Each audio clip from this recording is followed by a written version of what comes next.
বন্ধুরা, এরপরে আছে গ্রামার অ্যান্ড ভোকাবুলারি 2 দাগ। Do as directed 1 × 10 = 10। নমস্কার বন্ধুরা, কেমন আছো তোমরা সবাই? আশা করছি তোমরা সকলেই খুব ভালো আছো, আমিও খুব ভালো আছি। বন্ধুরা, আজকে আমি ক্লাস 8-এর Duff and Dutt 2024 English question bank থেকে ফার্স্ট সাবমিটিভের ওপর পেজ নাম্বার 241 তোমাদের সাথে খুব সুন্দরভাবে আলোচনা করব, তোমাদের বোঝানোর চেষ্টা করব। বন্ধুরা, তোমাদের প্রত্যেককে শেষ পর্যন্ত দেখার জন্য অনুরোধ করছি। তোমরা শেষ পর্যন্ত শুনে নেবে এবং দেখে নেবে। শুরু করছি। স্কুলের নাম Ramakrishna mission Vidyabhavan HS, Midnapore. Page number 241, time আছে 1 ঘন্টা। ফুল মার্কস 30, প্রথম আছে সিন, আর সিন থেকে প্রথম আছে প্রোজ। প্রোজটি নেওয়া হয়েছে জেন এওলিন রচিত দ্য উইন্ড ক্যাপ নামক প্রোজের ইউনিট 1 থেকে নেওয়া হয়েছে। প্রোজ থেকে কোশ্চেনগুলো শুরু করছি। প্রথম আছে এ দাগ। Answer the following questions 2 × 5 = 10। 5টা কোশ্চেন আছে 2 নাম্বার করে, 10 নম্বর। শুরু করছি। First question number 1।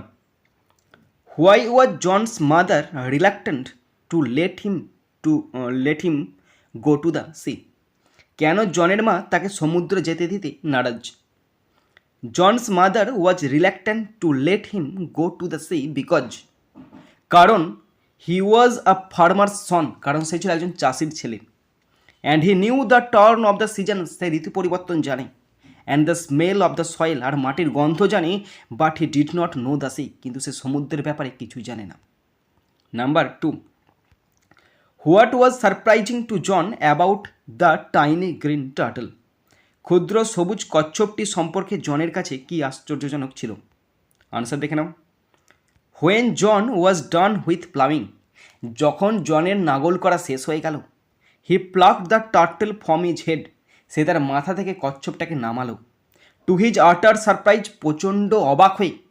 He found that, সে দেখলো যে it had turn into a tiny green fairy man, সেটা একটা ছোট্ট সবুজ পরিমাণবে পরিণত হয়েছে। দ্যাট স্টুড, যেটা দাঁড়িয়েছিল আপন হিজ পাম, তার হাতের তালুতে, অ্যান্ড বাউড, এবং তাকে নতজানু হয়ে প্রণাম জানিয়েছিল। Next number 3। Why did not John express his wish to the green fairy man? John সবুজ পরিমানুষের কাছে তার ইচ্ছা প্রকাশ করলো না কেন? কোশ্চেনটা আমি নিজে লিখেছি, দেখো। যদি কোথাও খারাপ লাগে বা ভুল হয়ে থাকে অবশ্যই কমেন্ট বক্সে কমেন্ট করবে। John did not express his wish to the green fairy man, John তার ইচ্ছাটা সবুজ পরিমানবের কাছে প্রকাশ করলো না বিকজ, কারণ হিজ মাদার ফরবেড হিম, কারণ তার মা তাকে নিষেধ করেছিল। And he obeyed his mother, এবং সে তার মাকে মেনে চলত। Next number 4। Write your contextual understanding of the sentence John's face answered for him in brief. এই যে সেন্টেন্সটা দেখতে পাচ্ছ, John's face answered for him, জনের মুখেতে তার আনসারটা ফুটে উঠল। তুমি টেক্সটটা পড়ে এই লাইনটার মানেটা কি বুঝতে পেরেছো সেই বোঝাটা লিখতে বলেছে। মুখস্থ করে কিছু লিখতে পারেনি। এগুলো হচ্ছে একটা বোধমূলক কোশ্চেন বলা যেতে পারে, কারণ তুমি যেটা বুঝতে পেরেছো এটা পড়ে সেইটুকুই অংশই লিখতে হবে। ওকে, তো আমি কি লিখেছি দেখে নাও প্রথমে। হয়তো তোমাদের কারো খারাপ লাগতে পারে, কারো ভালো লাগতে পারে, আর আমি বলবো তোমরা অবশ্যই ভালো করে দেখে নেবে, বুঝে নেবে, এবং বুঝে নেওয়ার পর যদি এই কোশ্চেনটার আনসারটা ভালো করে বুঝতে পারো অবশ্যই কমেন্ট বক্সে কমেন্ট করবে। ওকে, আমি দেখো কি লিখেছি। Although John's heart yearn to go out to the sea, যদিও জনের হৃদয় সমুদ্রে যেতে চেয়েছিল। He did not express his wish, সে তার ইচ্ছা প্রকাশ করেনি। ফর, কারণ হিজ মাদার ফরবেড হিম, কারণ তার মা তাকে নিষেধ করেছিল। অ্যাজ, যেহেতু face is the mirror of mind, যেহেতু মুখটা হচ্ছে মনের আয়না। His face reflected his wish, তার মুখেতেই তার ইচ্ছাটা ফুটে উঠেছিল।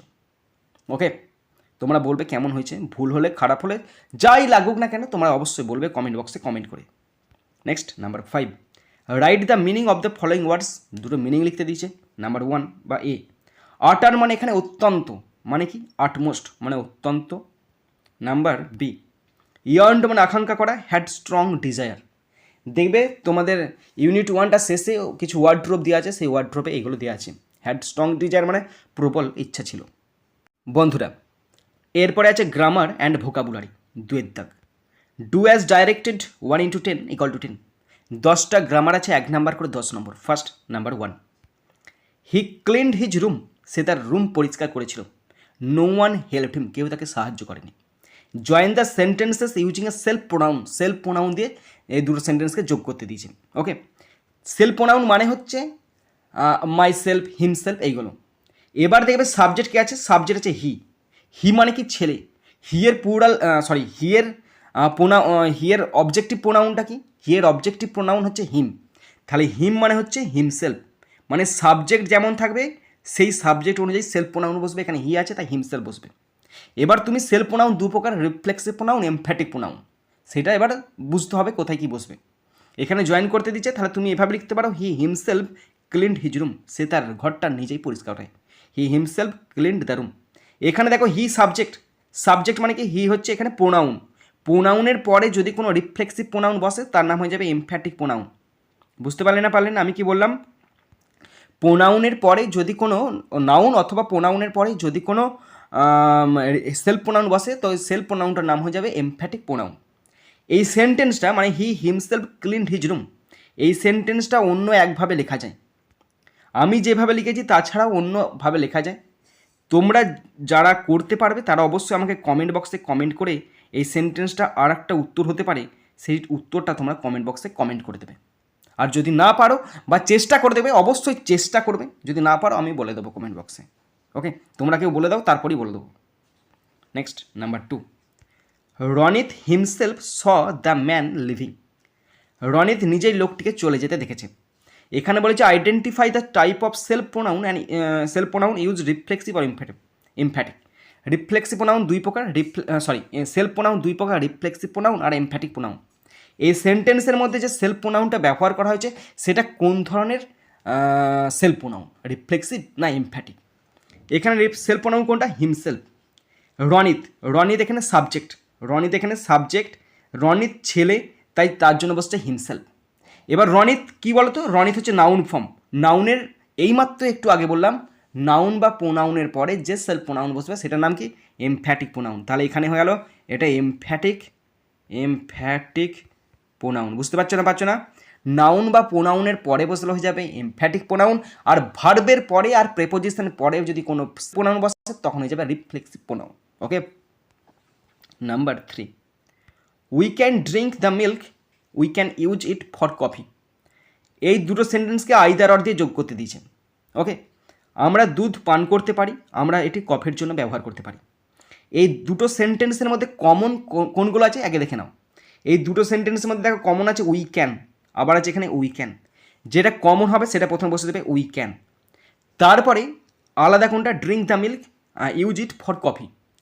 যেটা কমন হলো সেটা বসালে, তারপরে আইদার বসালাম, আইদার বসিয়েছি। তারপরে প্রথম অচেনা জিনিসটা বসলো ড্রিঙ্ক মিল্ক, তারপরে অর বসলো, তারপরে দ্বিতীয় অচেনা জিনিসটি use it for milk for coffee. We can either drink milk or use it for coffee. Number 4, this building is not old, it is not damaged. এই ভবনটি পুরনো নয়, এটি ক্ষতিগ্রস্ত নয়। দেখো নট মানে কি?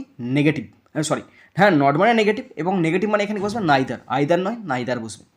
কমন দেখে নাও, দিস বিল্ডিংটা সাবজেক্ট এবং দিসের জন্য এখানে আছে ইট, আবার আছে ইজ। এখানে দিস বিল্ডিং ইজ আর ইট ইজ এই দুটো জিনিস হচ্ছে কমন। তাহলে কমনটা আগে বসিয়ে দিবে, দিস বিল্ডিং বসে গেল, ইজ বসে গেল ভার্ব হিসাবে। তারপরে অচেনা কোনটা? ওল্ড, আর এখানে অচেনা হচ্ছে ড্যামেজ। আর নটটাও এখানে কমন আছে, নটটা এখানে বসবে না, কেন নাইদার বসে আছে আর নট বসবে না, তাই নাইদার প্রথম বসছে, নাইদার ওল্ড, তারপরে nor damaged. This building is neither old not damaged. Number 5, metre is a unit of length. Metre দৈর্ঘ্যে রেখাও, ইউনিট। এখনই তো বলবে ইউ ভাওয়েল, তাহলে এখানে এ বসলো। আমরা জানি ইউ এর উচ্চারণ যদি ইউ এর মতো হয় এ বসে, ইউনিট, তাহলে ইউ এর মতো হয়েছে তাই এখানে a unit. Next 6, I want either coffee or tea, just give me a glass of water please. এখানে এটা ভুল করে দিয়েছি, এখানে শূন্যস্থানে বসতে বলেছিল আইদার অর আর নাইদার নর। এখানে বলছে যদি আমি আইদার অরটা করি তাহলে হবে না।